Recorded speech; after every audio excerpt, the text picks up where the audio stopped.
So my name is Neha Agarwal and I am a professional with 10 years of experience in the service industry, mainly in the field of retail, infrastructure and telecom. And I am specialized in finance and business analytics, and I help the CEOs in the running the growth strategies of the business and financial planning.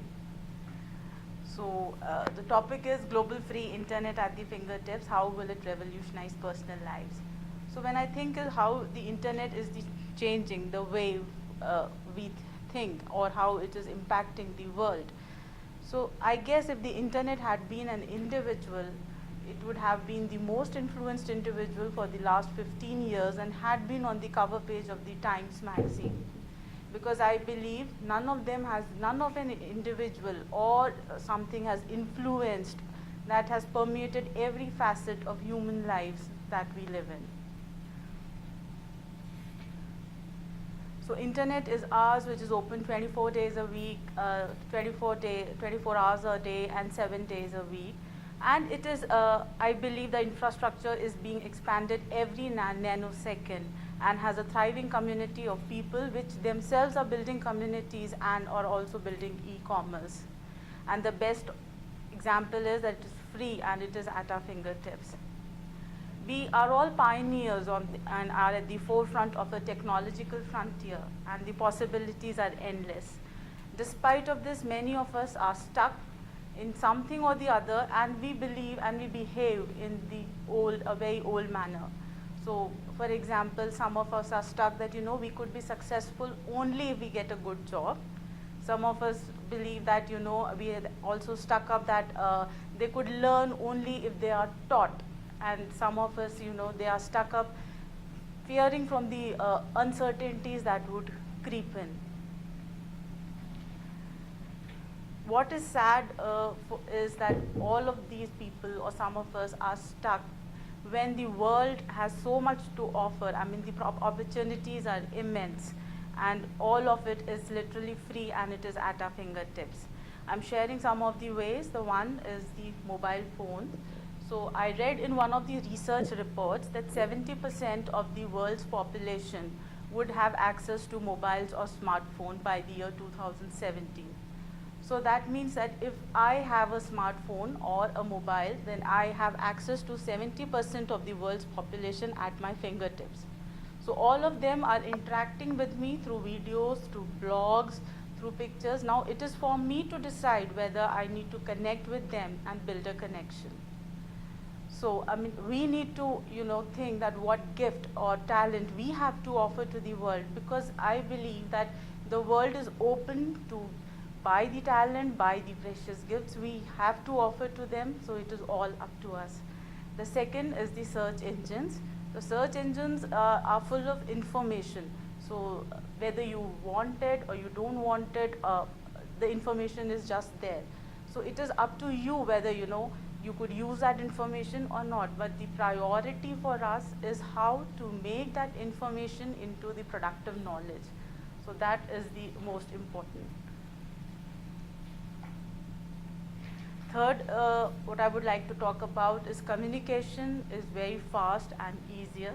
So what internet and the free internet which is offered is that you could get access to any person in the world, which is from China to Zimbabwe to Brazil, just at the at your fingertips. You can just dial in or you do a FaceTime or something like this. You can connect to someone way across the globe through, and this advancement has opened the door to create meaningful relationships and conversations. So, and the fourth which I would like to talk about is mobile pay or e-pesa or mobile wallet. So because of this free internet and the digitization which is coming across, so the cashless transactions has come in vogue. So if you guys have heard about Nairobi in Kenya, so there's a small village which has dramatically transformed itself just because of M-Pesa. People are using that M-Pesa. There are no banks there. I mean, the village is so poor. I mean, there is no facilities there. They are just using their mobiles because there's an infrastructure provider who has, actually built the network there, and they're just using the mobile phones and to transfer the payment, and now it has, outpaced the use of M-Pesa in any of the countries in the world, a small village. And people are coming there to learn how the individuals are doing, and this has been a case study too. So is it similar to Paytm or? Yeah, kind of. So it is just, all these are of the same time. If you M-Pesa is there, the Geo Money which would come now is there, the Paytm is there. They're all cashless transactions if you want to make. Then social media is what you all know. If everybody, I need not say about it what impact it has. Then I would talk about a global village, that because of the abundance of information and easy connectivity and easy access to this, the world has become a very compact place. And your passport is access to the world now. So you can get to know the nitty-gritties of a place before you visit to that.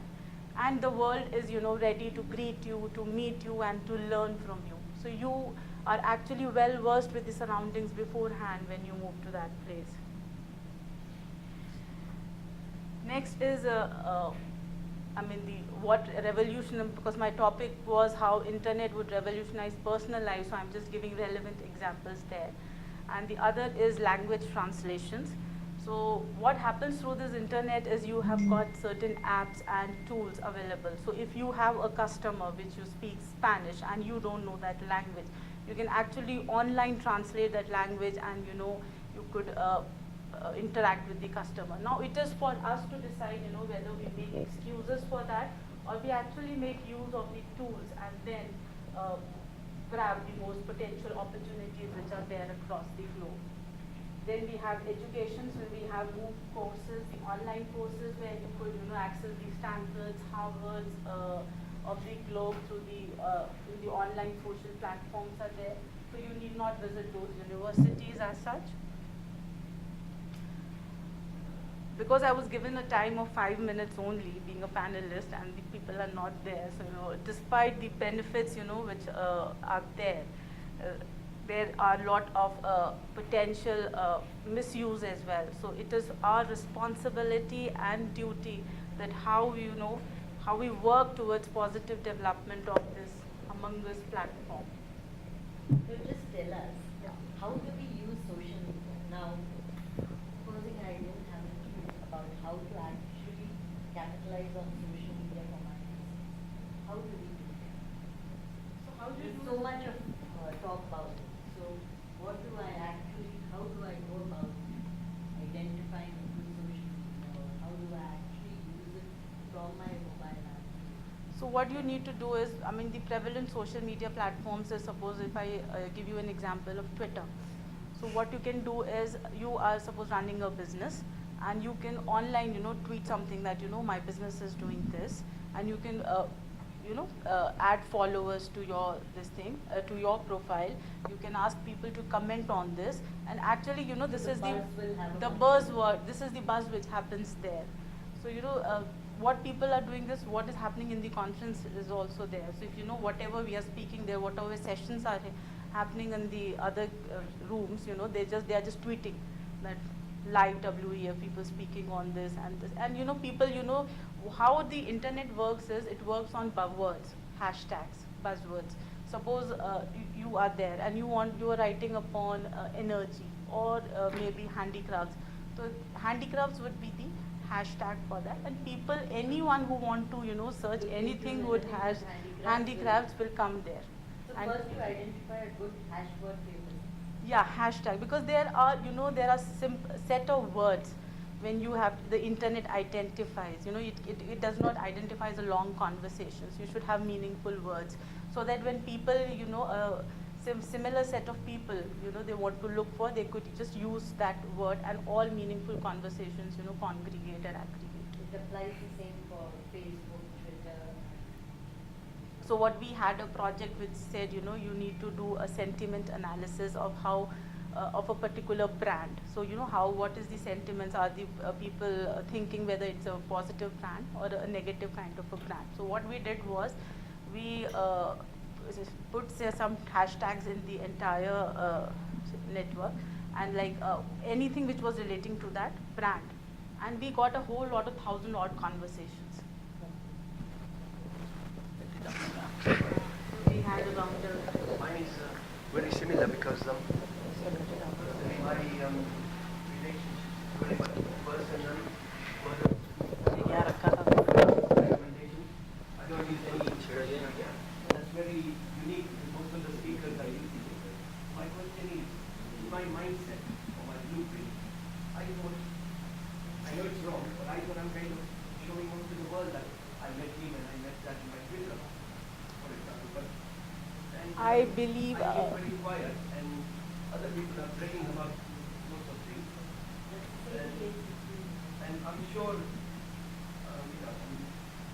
it is like, you know, you the president or one of the celebrities commented brilliantly about my speech. How will that help in my Twitter? Or if you people will read that? yeah, because you are actually trying to, you know, reach out to people. You are one individual, and how would you get access to, you know, millions of people around the globe? You need to actually reach out to them. So suppose you have a celebrity which liked your work, and this is a big achievement for you. So you need to tell them, you know, because people, you know, recognize through substantial things. So if suppose word of mouth could only happen within your own network, but then suppose you want to reach out to people who are in the other part of the globe, who knows a specific set of people who are celebrities, and if they endorse your work, you know, it is automatically that channel comes to you. Basically, what Deepak Chopra told me when I say to you, I think I'm showing off with courage. Change your mindset. You are showing up. You're Yeah. not showing off. And he goes, the only way you're going to come out in the open and start using all this is we need people like you around. Just like So if I could say you that the PM Narendra Modi, he is doing all the good work, then why does he need a social media team to continuously, you know, interact with people and tell them that, you know, this is the work I'm doing? So he has a website in which there is a, you know, a daily update of what the Prime Minister is doing, to whom he is meeting, to what the work he is doing. So, you know, there is a daily update. So if he thinks, okay, I am the PM, what is the need, you know, so to interact with people? Because he is thinking long. He cannot interact directly with the masses. This is a platform. So people know, okay, acha, this work is happening. So maybe that would go along in the 5-year really, plan. I need to change my mindset that I'm not showing off, I'm showing up. And what the Deepak Chopra said is, if you don't share your God-given gift, talent, then you are doing a disservice to society. So that's really prompting me to do my own website, my own book, and now, for the sake of my mother who's 80, I've started taking photographs without naming too many people, you know, celebrities, You presidents. are trying to give a talent which Yeah. you have in the world, and realizing the world that you don't need, see, a man is here and you use Yeah. his services. That's right. And you can actually, this social media can actually help to bridge the gap between a supplier of a talent and a buyer who just Yeah. that platform. You know, like you mentioned about Twitter, right? I'm not sure how it works. Hello. Is there a way where if you don't want some of your competitors, some of them are eavesdropping a lot, and I know that because they know that I might be with presidents or celebrities. So can you protect it? So, like sometimes they say your tweets are protected and you need to invite. You can't just go into. So what happens is when you create a Twitter account, so it has a privacy option.